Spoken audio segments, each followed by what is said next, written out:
an update on the 1948 Ford Prefect. Yep, coming right up.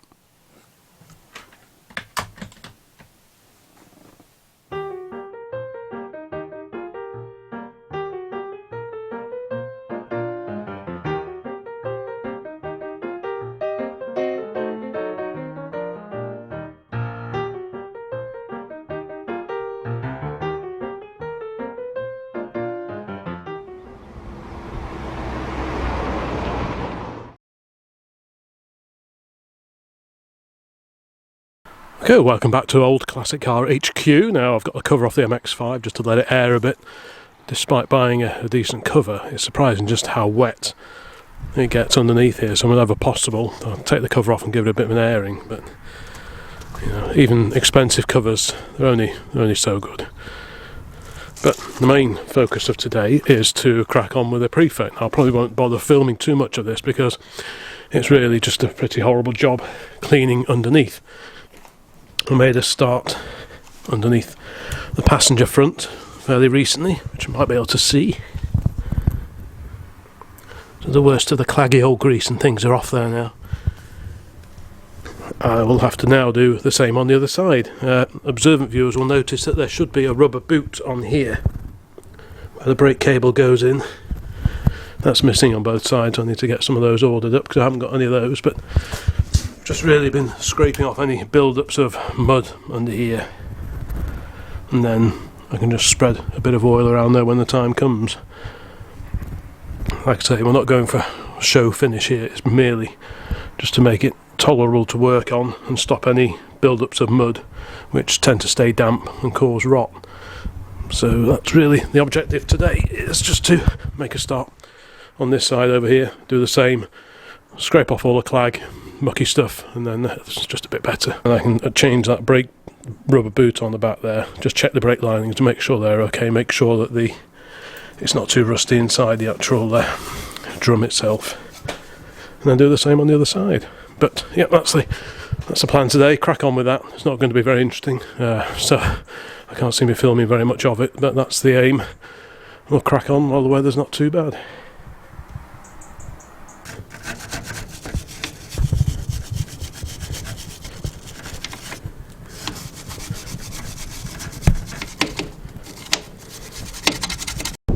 Well, as always, it seems to be blowing a gale, can't keep the covers on anything, but let's get back in the garage and have a look, see what's next to do on the Prefect. Now, I think the last time I recorded anything I was scraping off mud from the underside of it, and so it's a lot clearer at the front now than it was. I've cleaned all this up a bit, you can't really see, but lots of claggy horrible mud has gone now, so it's a little bit clearer. I can see a little bit better what I'm doing. So I think the next thing I'm going to do is take off the drums, so I need to check the brakes. What I did get in the post the other day are a pair of these rubber boots. And these go, probably can't see where the brake cable goes through the back plate under there. These with a little hole in go on the back of there. It stops muck getting inside the brakes.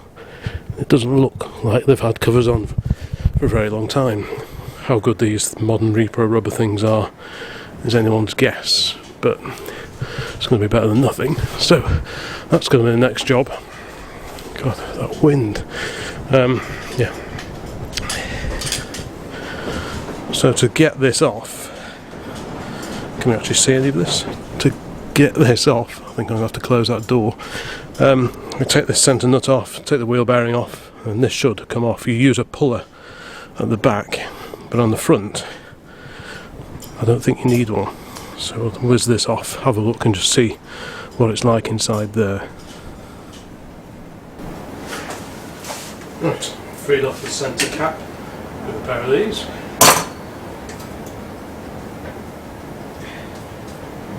This has been off in a little while either.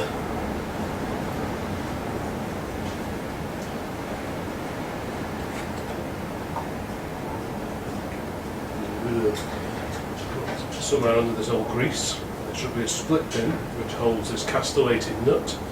Take that nut off and this washer behind, and that should bring out the outer wheel bearing. So we'll find an old rag, clean this up, find the split pin, get that off, and find the right spanner for this nut. This is where you adjust the wheel bearing if there's a little bit of play in here. If the play is in the kingpin, obviously you can't adjust that out, but if there's just a little bit of play here, this is where you turn your attentions. So we'll wipe off all this old grease, yucky. It's actually, I don't know if I can see that or not, but this is actually loose. So the only thing that's holding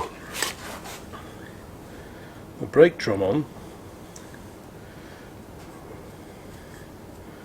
is the little split pin here. And with the brake drum come the wheel studs, because the drum doesn't, on some cars the studs are in the back plate poking through the brake drum, but on these cars like it, these studs are actually part of the drum and come off with it. And if this were to break, the split pin, it's unlikely, but if that split pin did ever break and the nuts work its way off and the wheel bearing come off, this comes off and the wheel comes with it. So if you ever have a wheel come off, this is probably where you'd first start looking to see where there may be a problem. So we need to bend up the tabs that have been folded over on the end of the split pin, which is here, pull that out, then undo that. I won't bother filming that because it'll probably be less than riveting, so I'll be back shortly. I don't know how clear this will be on here. I'll try to focus it on the pin, but only 1/2 of the pin was actually sticking all the way through sufficiently for it to be bent over. This here hadn't been bent over, so it was only half efficient, which isn't very good. So we'll be replacing that. You shouldn't reuse an old split pin, they don't cost anything, so as long as you've got a few on the shelf it shouldn't hold you up at all. But reusing old split pins, and certainly fitting ones that either have partly snapped off or just aren't long enough for the job, isn't really recommended. And like I say, let's have a look at I've taken a split pin out obviously, and this just unscrews, which you'd probably want it a little bit tighter than that. At least the thread looks okay. Sometimes these threads can get damaged. I'll be cleaning all this up before it goes back on, so I'm not too worried about it picking up dirt on the floor. So there should be this washer should come out. Yeah, it just brings the whole kit and caboodle out. So that's the outer wheel bearing. Actually, there didn't seem to be much play in this, so I think we'll just clean it up, re-grease it. There's no reason why that couldn't live again. So I'll put that somewhere safe, like there, for now. Now I may need to back the brake adjuster off to get the drum off. It seems to rotate fairly freely, so it might just come off anyway. It'll probably, I'm not quite sure, I haven't looked at the manual, but it may well bring the inner wheel bearing out with it, so I'll just have to try and make sure nothing drops out here, because yeah, it's coming off. So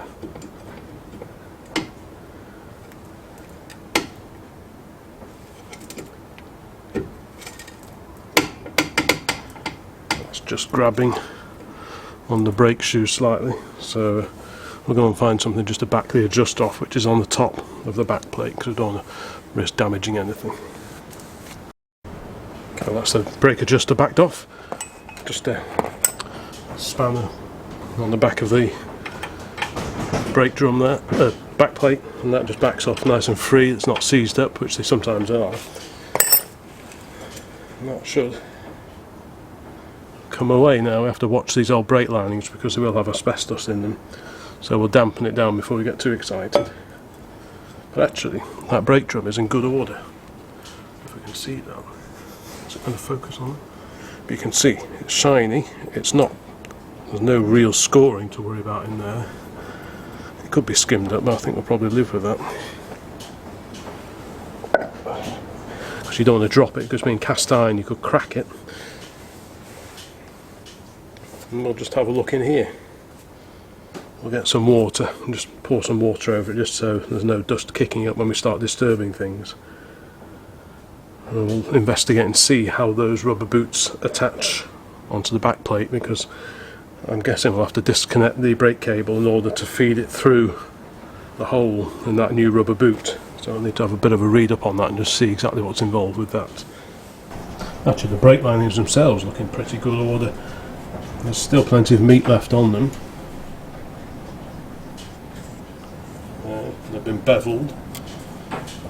That's just to stop them squeaking, I think. And there's actually very little wear on those, there's no contamination on them. So they'll be good to go again. There's no point replacing them just for the sake of it. There's the door banging in the background. So as I said before, this rubber boot goes on here. Just about to see where the two studs are there. And there. I've disconnected the remains of the old one, the base. So that needs to go on there. But to do that I need to slide that over the cable here. And I think the easiest way to do that is that cable, that short cable, goes over here and connects out there. There's a split pin, clevis pin there, that comes out and you can take that short cable off, so I think that'll be the easiest thing to do. And then I can feed this over the end of the cable, put it back over here, warp, bolt it back on there and reconnect the cable on the other side. So I think that's what we're going to do next. Well, there we go, that's disconnected.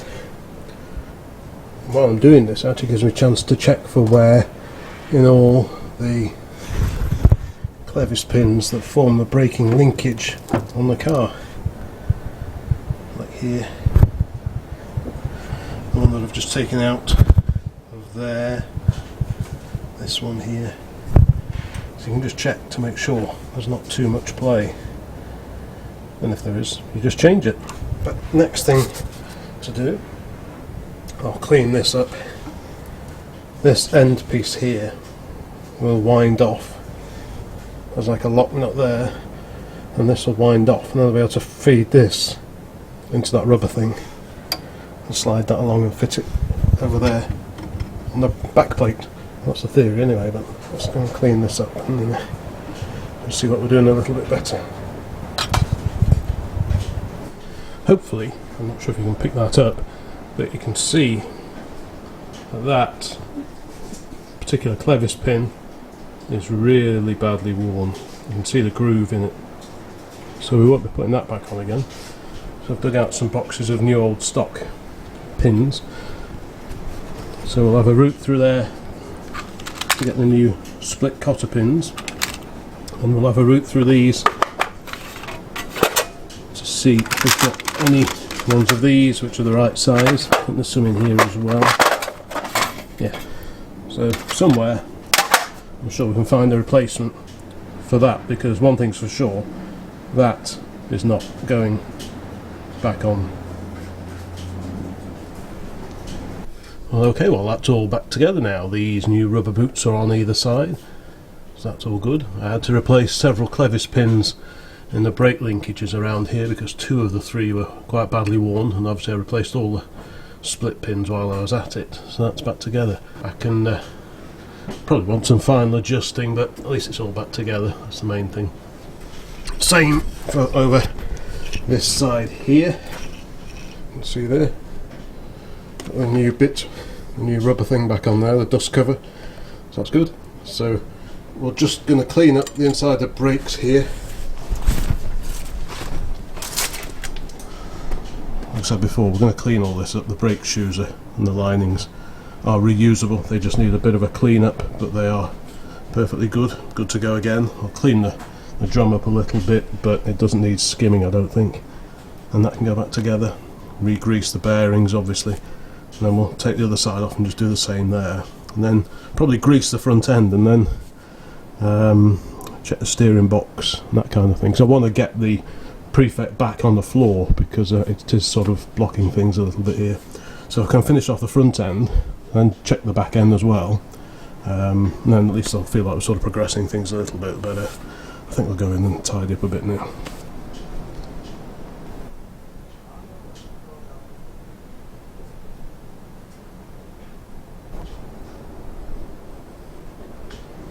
Not great at all.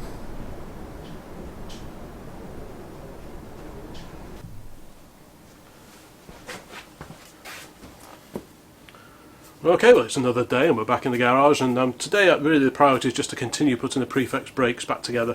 The passenger side is off, so that can all be reassembled. I'll clean it up, put it back, do the same on the driver's side, and I probably won't bother filming that because it's not going to be all that interesting.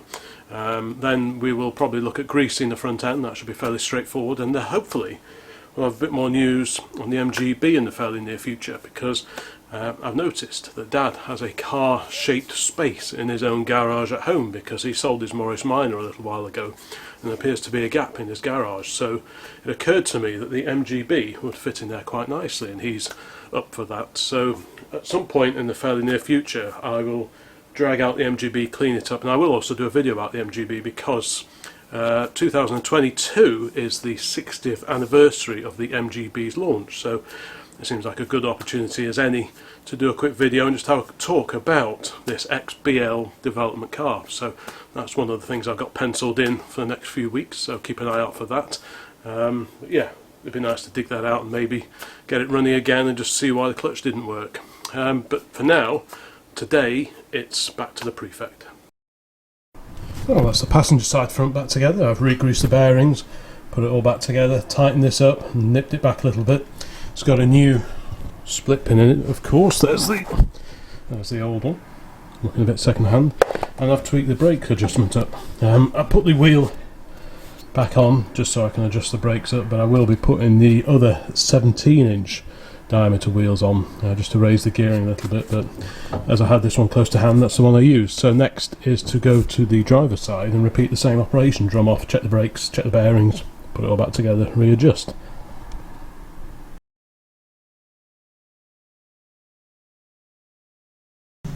Okay, well, this is the driver's side. This has all been apart. The brake landings were good, plenty usable, so I've just cleaned out in there.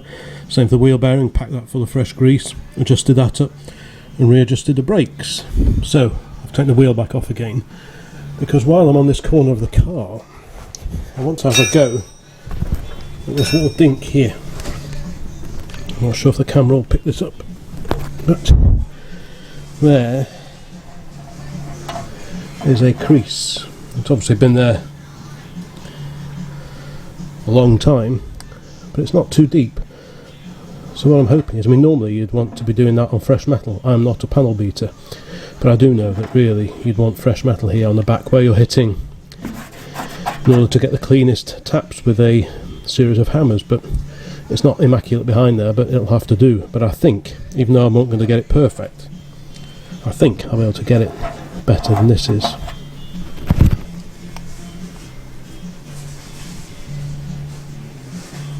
So I shall go and get a hammer and have a bit of a tap away at this and just see if I can lose a bit of this. It takes a little while because you don't want to go clouting it with a big hammer. It's all about finessing it out, from what I can tell, having watched other videos on YouTube and so on. So I think I'll just have a little go at that while I'm at this corner of the car. Well, that's about 10 minutes of tapping, and it's probably 90% there. I would have thought something like that. There's quite a crease on this line, you can see here, and that's pretty much come out.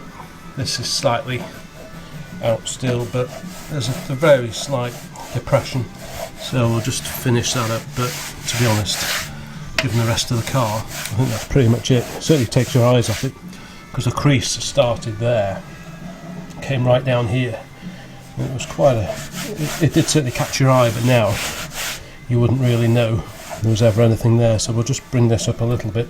No fancy hammers, just persistence really. So we'll just raise this bit up a little bit here, and then that'll do.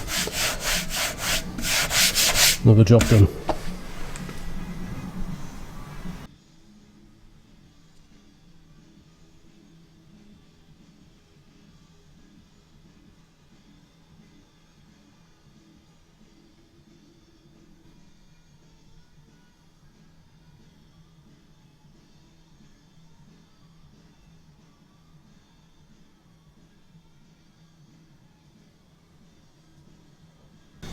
I'm really pleased with how that came out.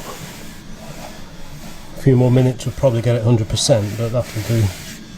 But whereas before it was a really eye-catching, horrible ding, now it's all but disappeared.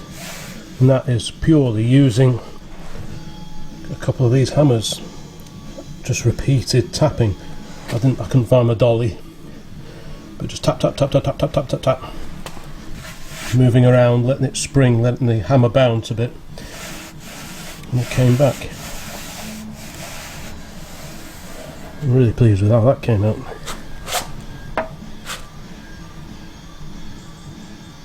Well, I think the next thing to do is grease up the front end. Actually, I've just noticed that this wing has got a ding coming outwards. It's actually been pulled on something.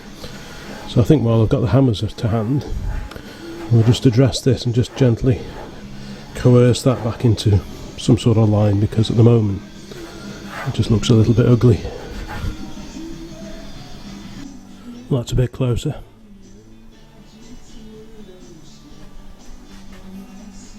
It's not 100%, but a little bit more, a little bit there. Okay, well, all the front end of the Ford Prefect is now greased up, bearings done, and so on. Now, obviously, back in the day, ideally you would have your own factory manual or the factory handbook, but it's just possible that you didn't actually have one of those to hand. So if not, in order to know what needs lubricating, you might nip to your local garage and see if you could borrow a set of these. Now, many of the fuel and petrol companies back in the day produced lubrication charts like this, and this one just happens to feature the Ford in it. I think this was printed around about 1960 or thereabouts, so it has the 100E and the previous upright Fords such as this one. For example, we've got the Ford Prefect-ing Anglia 55 to 59, so that will be the 100E. Let's have a look. The new popular, so that's the 100E. We've got the 100E over the other side there. Let's just see if, I'm not quite sure what the Ford 6 is. Is that a reference to the Zephyr and the Zodiac? I'm not quite sure. We've got the V8 Pilot on the page opposite. Let's just see. Here we go. Right. So over the other side, new Prefect-ing Anglia. So that's 100E again. But this, Ford Popular, Ford Anglia and Prefect up to 53. So this is the upright car. As you can see over there on the new Prefect page, it hasn't got the transverse leaf spring of the upright Ford such as this one, whereas here it shows it. So this is the correct lubrication chart for the Ford Prefect, the Anglia and the Popular, so it will also apply to that little fella over there. So I'm just going to keep this close by just to remind me, just to make sure that I don't miss anything else. Sometimes areas and components on the charts which say you can lubricate these, sometimes they've been replaced with parts that don't have grease nipples on them, so you can't always necessarily lubricate the items that the period lubrication charts refer to, but it gives you a pretty good idea. It mentions the steering box and things like that, which we'll have a look at a bit later. The steering box, dynamo, distributor and so on. Transmission, 90 grade oil of course, not the EP, just a straight 90. Differential, tyre inflation guide, all quite useful stuff. Brake cross shaft, so basically anywhere that you had a joint in the mechanical side underneath the car, there probably would have been some form of lubrication there, and you have to try and remember them all. Drive shaft centre bearing, because it doesn't have an open prop shaft, it has an enclosed, what they call a torque tube arrangement, so you have to just check that over. So yeah, I'll be keeping this close to hand, but today the plan is, now that the brakes at the front are done, I'm going to turn my attentions to the back. Now, in order to do that, I have to use one of these. Now, this is a rear hub puller specific to the Pops, the Anglias and the upright Prefects, and you have to use that. I'm not quite sure if I've got enough light back here, so I might just go and grab a torch. Okay, well, we're at the back end now. I've got a little bit more light on proceedings, so yeah, the idea is, like I did at the front, pull the drum off. We'll just have a look, make sure the brake linings are okay, put some grease around the bearing if need be, which I'm sure it will need, and just generally lubricate and clean up everything else at the back here. We have to remove this split pin, remove the castellated nut, and then, as I said, we use one of these pullers. Now this has got a profile at the end here, you can see that notch. Is that going to focus? Possibly.